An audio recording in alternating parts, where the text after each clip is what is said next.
Like LeBron did it for Cleveland, Tony Khan did it for the AEW fans, man, because folks have been waiting since 2019 to get MJF versus Hangman Adam Page, the big feud, whether it had a title or no title. Folks have been waiting, and in 2025, you telling me that I'm going to get Mariah May versus Toni Storm, the official conclusion, Will Ospreay and Kenny Omega teaming together, and now I'm being able to get MJF versus Hangman Adam Page. Oh, man, this is going to be the best year for AEW. It's going to only prove once again that AEW is on top right now. And let me tell y'all right now, if y'all don't know nothing about MJF versus Hangman Adam Page and why everybody's been wanting it, let me go ahead and break the whole thing down to you. We got to go year by year, starting off with 2019. So the year was 2019. Double or Nothing, AEW's very first pay-per-view. We have a casino gauntlet where the winner will go on to face either Kenny Omega or Chris Jericho for the AEW World Championship.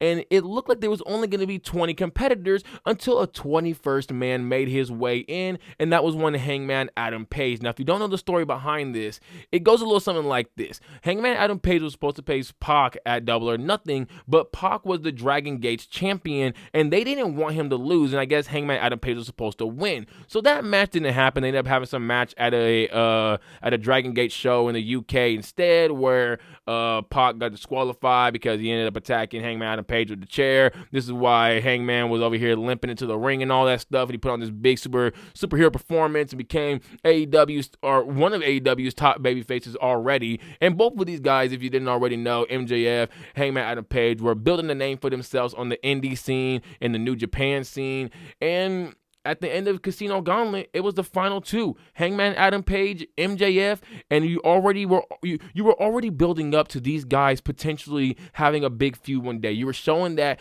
Hangman is our top babyface, MJF is our top heel. These guys are going to be running our company, and even though MJF did lose throughout the entirety of the match, he looked like an absolute star, just mocking everybody, making jokes at people in the crowd, and he even came out, I want to say it wasn't after the Casino Gauntlet match. I want to say it happened sometime before the Chris Jericho-Kenny Omega match, though, when Hangman did come out. Oh, it was when the title was getting unveiled, actually, that Hangman came out, and here comes MJF to start mocking him once again, and it was just letting us know that this feud is going to be happening. We don't know when we're going to get it. We thought we were going to get it in 2019. Sadly, we didn't get it there, though, but it was going to happen. We just had to give it some time, okay? And by some time, I meant, a couple years. We're in 2025. But right now, though, we're going on to 2020. All right, so when we get to 2020, here's where it becomes a tale of two stories, because we got to talk about Hangman Adam Page's 2020. We got to talk about Cody Rhodes' 2020. Let's first start, not Cody Rhodes.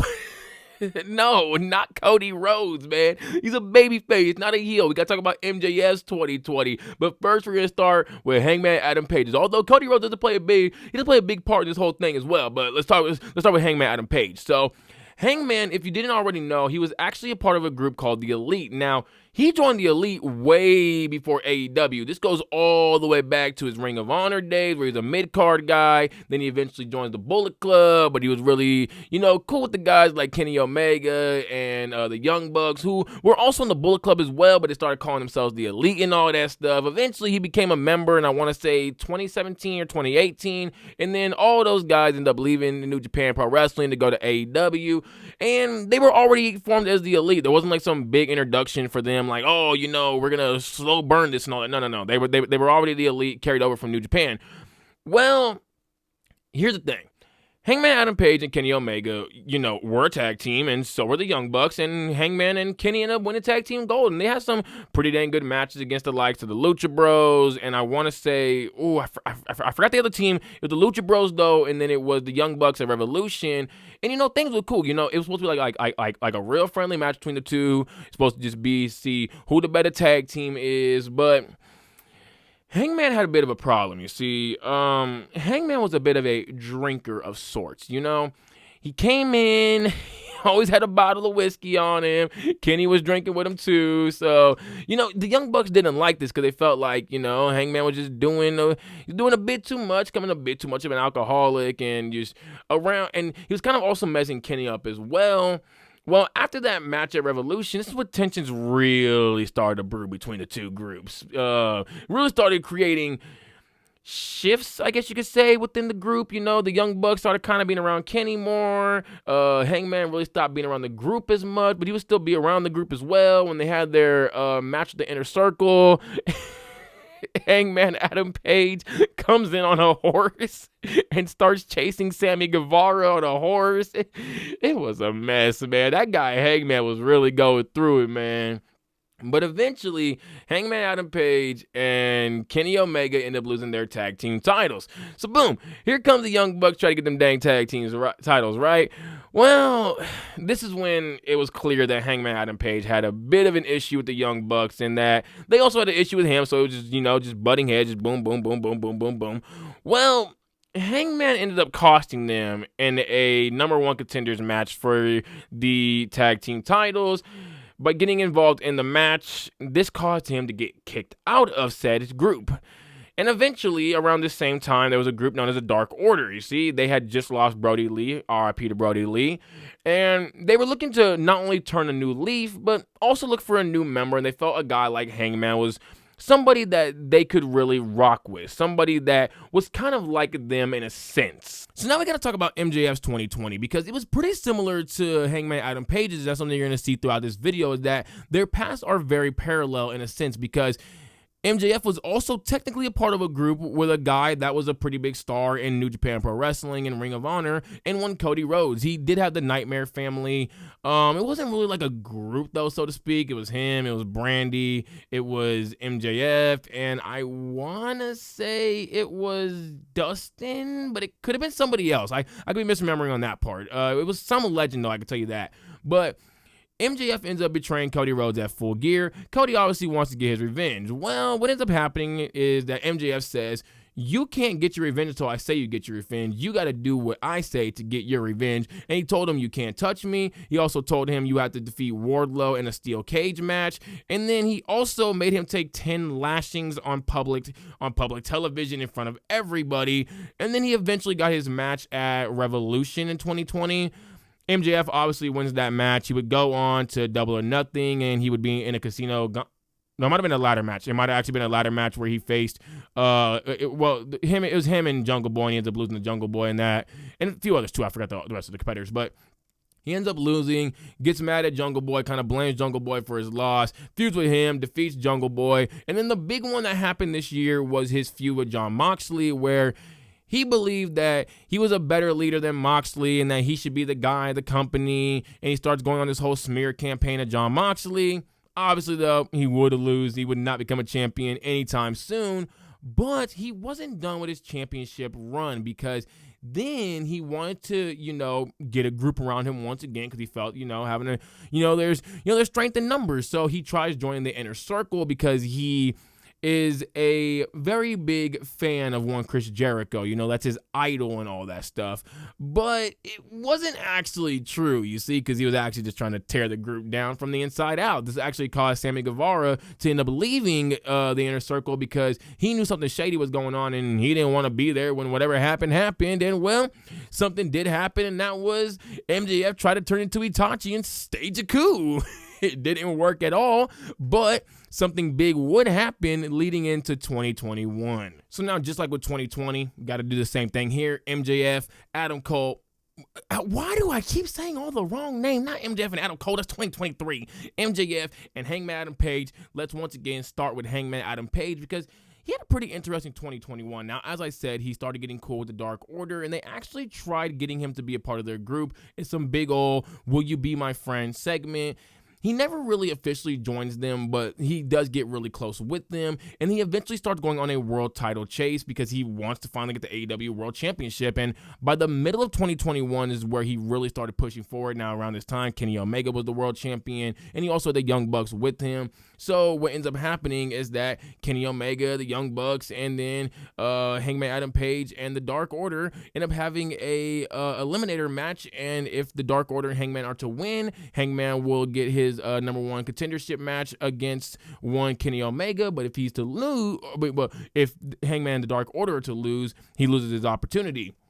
Now, sadly, Hangman and the Dark Order do end up losing that match. So what happens is Hangman goes away for a while, but eventually he comes back at the Casino Gauntlet. He's the Joker entrant, goes on to win that match, and eventually gets his #1 shot at one Kenny Omega at Full Gear, where he finally gets the dang win over Kenny Omega. And it was one of this super big celebration. You had the Young Bucks that, even though they did have issues with Hangman, I think their issues were never a "we don't like you." Their issues were more of a "we don't like what you're doing to yourself." So when they seen Hangman come back and he looked like a changed man, they were happy that he was able to, get his match against Kenny and really change himself. So they did not interfere at all. They actually nodded when he hit the buckshot lariat to get the 1, 2, 3 on Kenny. They go in the ring and celebrate with him, and so did the Dark Order as well. It's one big happy family celebration, yada yada yada. So after MJF started a coup on the Inner Circle and it didn't go successful, it actually kind of did in a sense, because it was revealed that he had actually had this group called the Pinnacle of Wardlow, FTR, Tully Blanchard, and Sean Spears. And Sean Spears, they end up going to a big old dang feud with the Inner Circle that leads to the very first Blood and Guts match. Then they have a match at Stampede Stadium, I want to say what the name of it. I could be wrong on that. And the Inner Circle would lose the first match at Blood and Guts, but then they would win the next match at Stampede Stadium.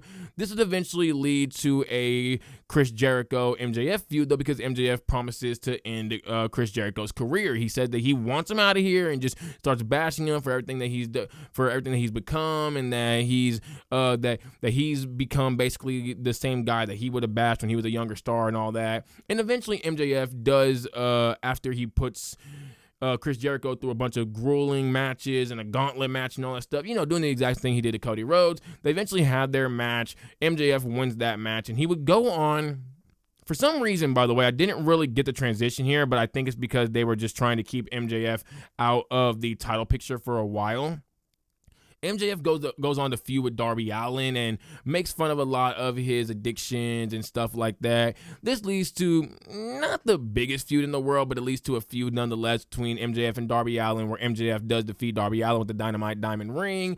Kind of just showing that, he's not just a guy that is all mic, no ring work, which a lot of people have said about MJF, but that he also has ring work as well. Now, funny enough, this match happened at Full Gear, and you would think that from here MJF was going to go feud with Hangman Adam Page, except, well, somebody decided to make their debut. CM Punk has arrived in All Elite Wrestling! And it starts a big feud between MJF and CM Punk that would go into our next timeline, 2022. Oh yeah, I did forget to quickly mention the reason why you'll see MJF never got into the title picture in 2021, despite the fact that we've had this growing feud between him and Adam Page, is because of the fact that Adam Page was locked horns with one Bryan Danielson, who was a part of the Blackpool Combat Club at this time. So they end up having like this 60-minute match that ends in a draw, and then eventually leads to some stuff in 2022, but we'll say that for that, okay? Now, with 2022, this was a pretty interesting year for one Hangman Adam Page. As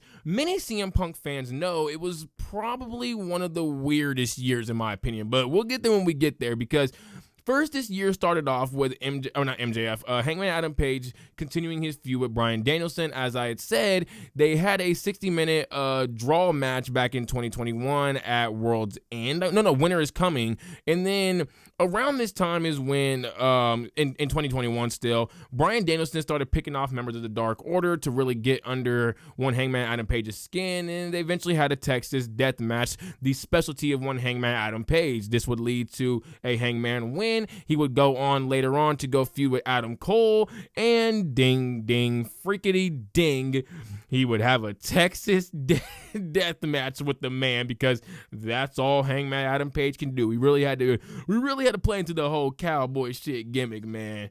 But speaking of shit, or I guess bullshit in this sense, here's where the weird stuff started happening, because Hangman Adam Page feuded with CM Punk. Now, we don't know the real truth behind all this, okay? We've heard one side tell one story, we have another side tell another story. Nobody knows the actual truth. I'm just going to say this. CM Punk claims that Hangman Adam Page went off script, and Adam Page has said that he never went off script, that he was protecting AEW from the likes of CM Punk because he believed that CM Punk was a leech and that he was just trying to do this to get more money from WWE. Who the heck knows what's actually true? But we do know that they were both kind of teasing at a double heel turn here because of the way that Hangman Adam Page was acting towards one CM Punk, and he was very aggressive, more aggressive than anybody else. It definitely showed that this was much deeper than wrestling. This was something backstage. This was something that was brewing between the two guys. I know that I think Hangman Adam Page was cool with somebody that CM Punk wasn't cool with, that he didn't like. I can't remember the full story on that part right there, but I do know that there was some issues that were outside of wrestling for sure. This eventually leads to a match where CM Punk would win, but then CM Punk would get hurt, so he couldn't be champion anymore, and then there was an interim championship spot, but Hangman did not win that at all. And then probably the worst thing of 2022 happened, in my opinion. Not even that. We had to get Hangman Adam Page versus David Finlay. Now, if you've been here long enough, you know that I'm not really the biggest fan of David Finlay. I think it's actually the reason why the Bullet Club has become one of the worst groups ever now. And worst groups currently, not ever. My bad. I misspoke on that. But gosh, he's made that group a shell of itself. But anyways, glad for Gabe Kidd. Salute to you, my guy. You're really doing great things over there, man. Can't stand David Finlay. But he had like a weird little mini feud with David Finlay.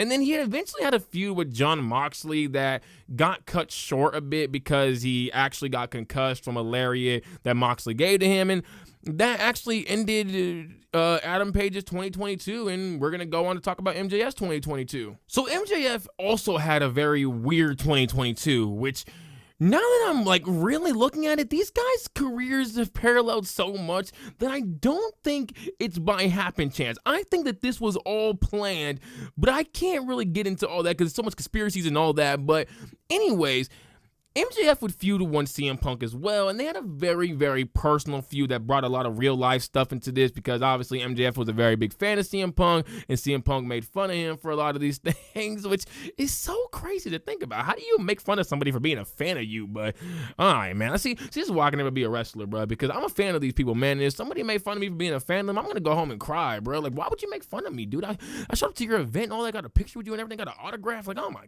goodness. But, yeah, they ended up feuding. MJF picked up one win because of Wardlow, and then CM Punk picked up a win in the dog collar match.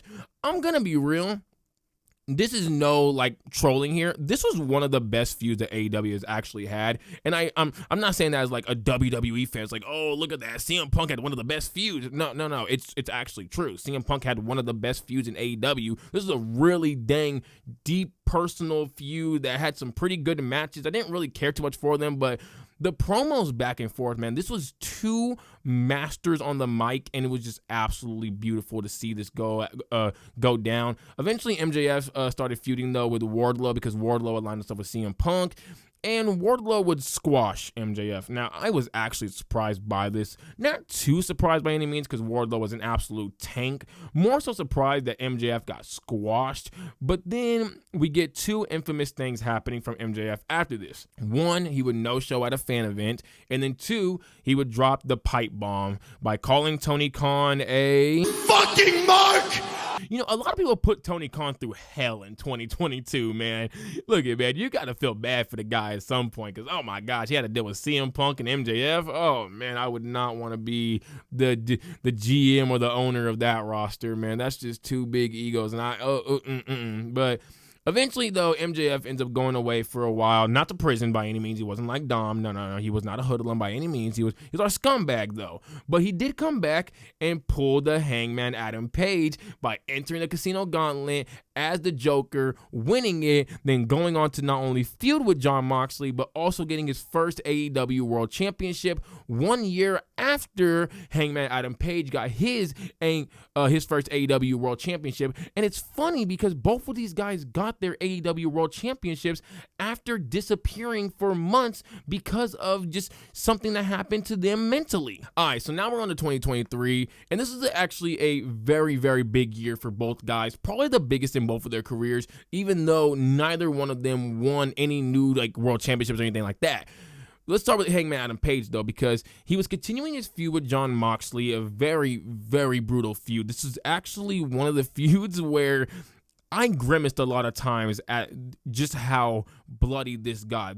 These two guys are two of the most I don't care about my body wrestlers in wrestling history. They're up there with the likes of Mick Foley, in my opinion, because they just do not care at all. And if you want to guess what kind of match they had, well, ding, ding, ding.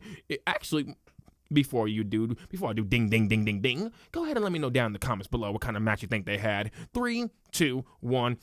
Texas Death Match. I swear, man, this guy, Hangman Adam Page, has one type of match, and that is it, bro. If AEW ever adds a My GM mode, that's gonna be his specialty match, and he's gonna win most of them, except, well, he didn't win against Jon Moxley. He actually lost that match, and he would end up once again going away for a while. But this would do a lot for Hangman Adam Page, because it would show that he's not only just this babyface kind of guy, but he can also get down with the nitty gritty if he really needs to, which for some people, I don't know why this needed to be shown now, because I thought we would have already known that the Bryan Danielson stuff, but I guess not. But he ends up going away for a while, and then eventually comes back, and he would, come into contact with one Swerve Strickland, who started poking a lot of jokes at him, saying that, you've been given a lot here, and what did you do with it? You wouldn't just drank your life away. If I had the opportunities you had, I would never fail. But see, I never get the opportunities because it's harder for people like me. Obviously, talking about the black-white struggle, or the black struggle to really get to the top and stuff like that.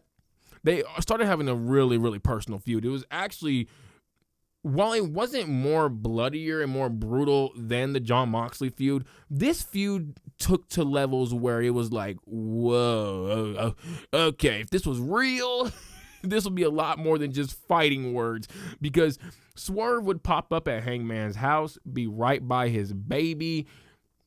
Very, very disrespectful. If that was me personally, I understand why Hangman Adam Page did what he did to Swerve's family home, because it makes a whole lot of sense. But this feud went on for a while. It went to a Texas Death Match once a dang again. I swear, it's always a Texas Death Match. I need this man to have a different match for real.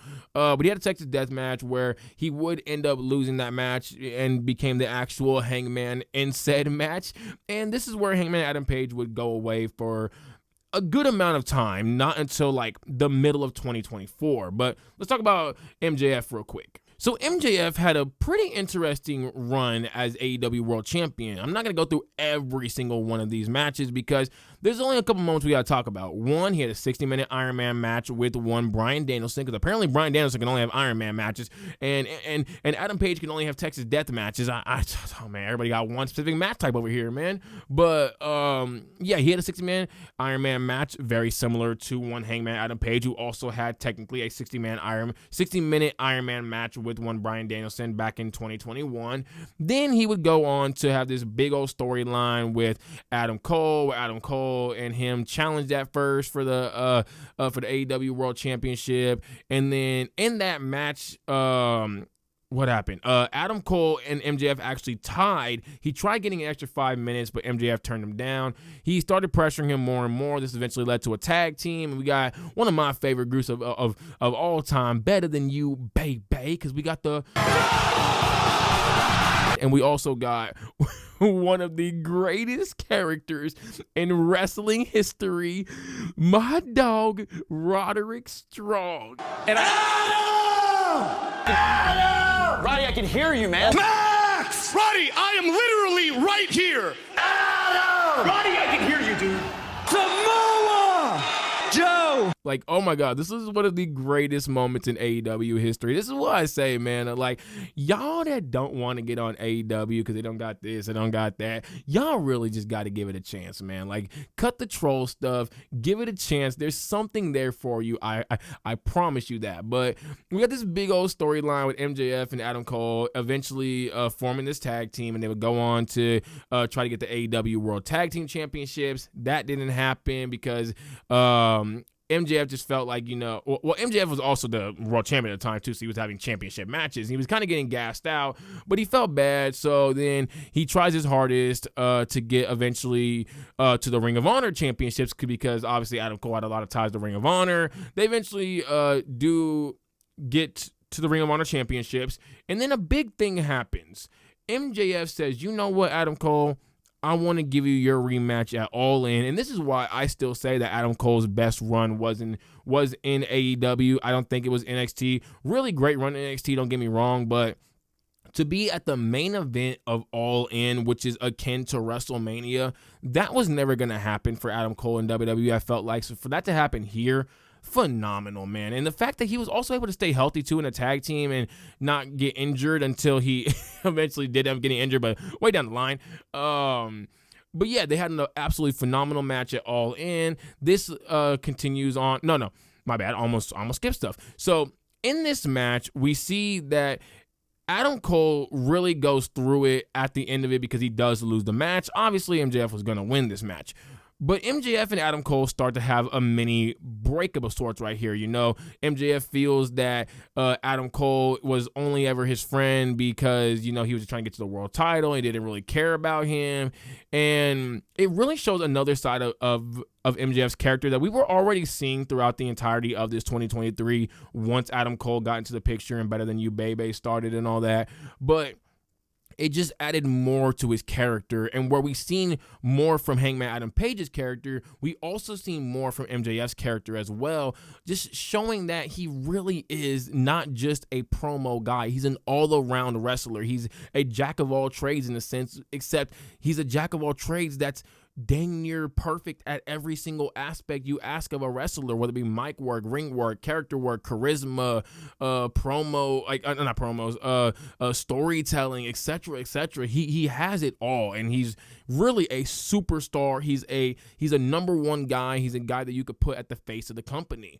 But then eventually down the line, Adam Cole would end up getting injured. It really sucked too because I want to know where the storyline was going to go if he didn't get injured, but he did end up getting injured, and eventually Jay White would make his way into this whole title scene, and he was still MJF's title because that's all that's all Jay White could do is steal titles, can never actually win them. But he ended up stealing the title. He gets attacked by someone with a devil mask. Obviously, we all attribute the devil mask to one MJF. Everybody started pointing fingers at MJF, and then here comes Samoa Joe to back up MJF, although they had a feud at one point in time, and he actually tried taking out Roderick Strong, and he tried taking out Adam Cole, and he tried taking out MJF as well, but he decided to help MJF out because he said, if I help you out, I get a number one contendership match, and MJF was like, fine, we'll do it then.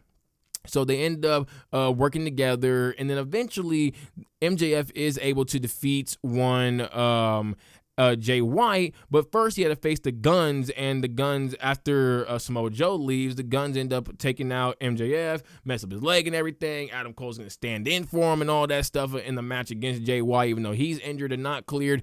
MJF comes back, he wins the match. This starts leading, he wins the match, and then Adam Cole, big reveal, was the devil the entire time.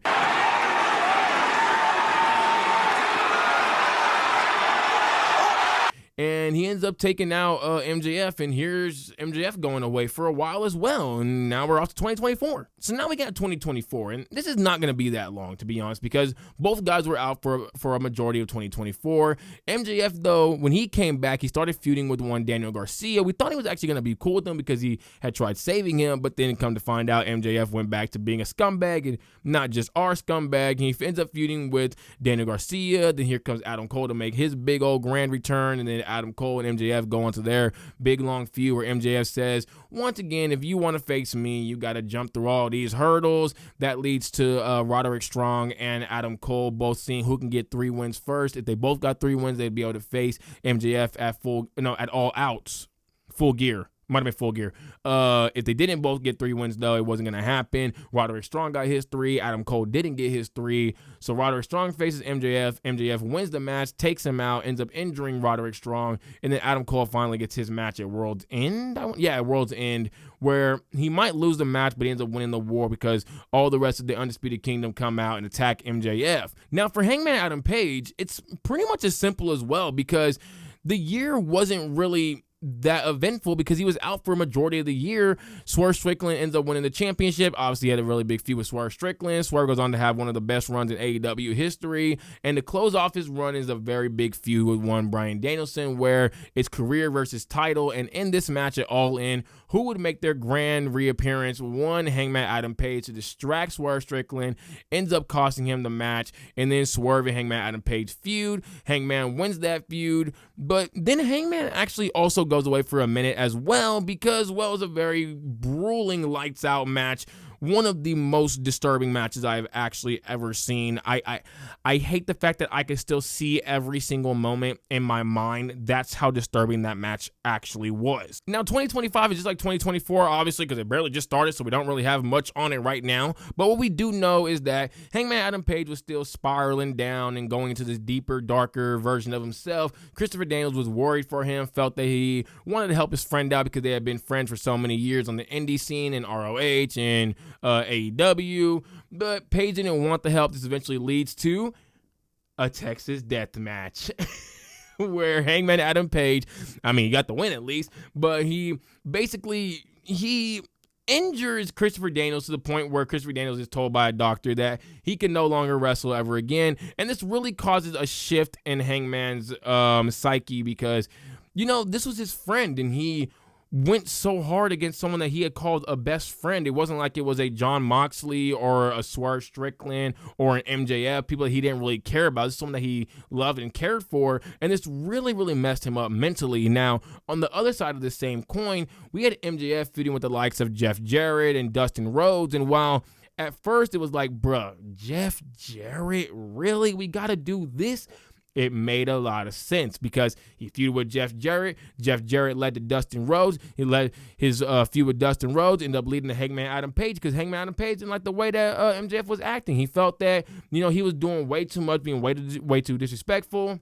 And he felt that he was kind of going down the same route as one Hangman Adam Page. And then this leads to the big brawl that happened yesterday or the other day on Dynamite. And I'm so glad that we are finally here because, as you can see, these guys' careers have paralleled each other. And that's why I'm so glad this feud did happen now because, sure, it could have happened years ago, but without all these parallels in there, the feud is cool, but it's not top tier. It's not one of the best feuds of all time. It's not potentially making AEW be able to go on for an extra 5, 10, 15, 20, 25 years. This is going to be a feud that not only feeds generations, but also allows AEW to continue to go on if there was ever a possibility of it not being able to go on this year. If everybody thought about like, oh, AEW is going to fall off this year, it's definitely not going to fall off now with this big ginormous feud that's going to go for probably most of 2025. They're going to have an all-in match for sure. I'm assuming one of these guys is going to get the belt this year, and that's going to continue their feud as well.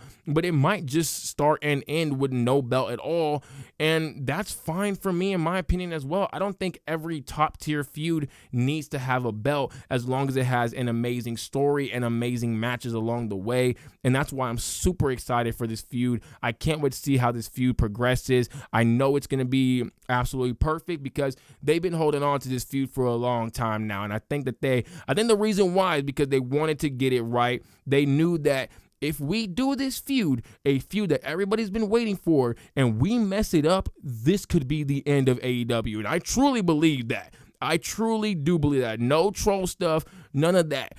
I believe if this feud gets messed up, now we're going to start having some serious questions about AEW and its future, but I think this feud is going to set up generations. This feud is going to be one we talk about in 5, 10, 15, 20, 25 years. This is going to be a feud that we just never forget, man. It's going to be not even just great matches and great stories, but it's going to be groundbreaking. It's going to impact wrestling as a whole, in my opinion. But y'all go ahead and let me know down below. How excited are y'all for this feud? I know a lot of y'all day one AEW fans, y'all been waiting for this. I'm not a day one AEW fan. I can tell you that right now. I just went back and I watched all this stuff because, you know, I had to do it, man. I seen MJF, I seen Hangman, and I was like, I was really already invested in MJF, but I wasn't as invested in Hangman. People told me, no, you really got to go watch the history of Hangman in AEW. So, you know, I found my ways to go watch it, and I was like, I get it. I understand why. And I started picking up on a lot of this stuff. I was all watching it. I seen MJF and I seen Hangman. And I'm like, well, you guys are a little too similar, man. Things are just seeming a little too, I gotta pay a little more closer attention to this, man. So yeah, no, I'm happy for y'all. For y'all day oneers that are getting this feud, this is for y'all, man. This is like when LeBron went back to Cleveland and got the championship. This is what Tony Khan did for y'all. I'm so happy for y'all. And if all y'all haven't already, make sure y'all do like and subscribe for more AEW, more wrestling in general. Y'all have a great one, though. I'm out. Peace. Have a great day, everybody. Bye.